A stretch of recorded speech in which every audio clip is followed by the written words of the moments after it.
Yan, good morning mga ka-agri. Tayo po ay nandito ngayon sa Mayaw. Mayaw Castillo, Lucena City, lungsod ng Lucena.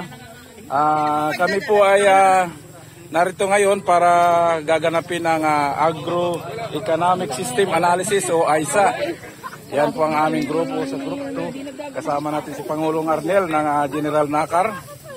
Yan. At ang ating Pangulong Eric ng Chaong. Dito ho ay sa buong probinsya ng Quezon ay nagkakaisa po ang lahat ng Pangulo at mga farmer leaders. Yan, shoutout po sa Pangulo ng Batangas.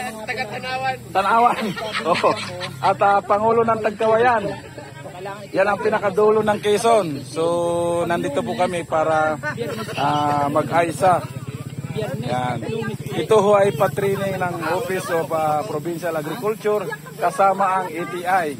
Ito si Pangulong Red ng Atimunan. Yan. Shoutout. Sinong isa shoutout mo, Pangulong Red?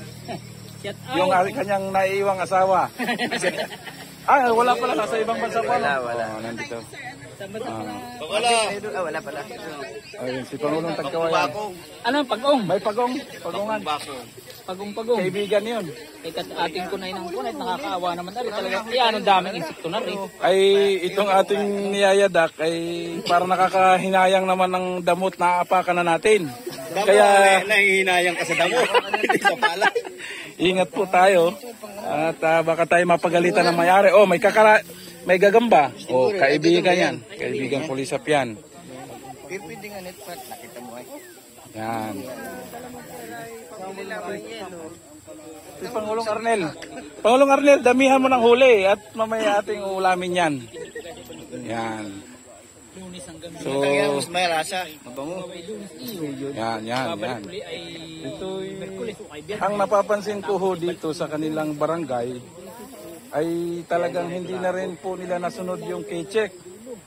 Dahil iba-iba po ang tanim nila. Kanya-kanya sila. Wala yung synchronous planting. Yan.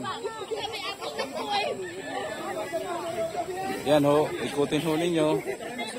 Yan. May tubig dyan? Meron dito ka. Sa kabila. Ay, ito lang naman pinitak na ito ang ating obserbahan.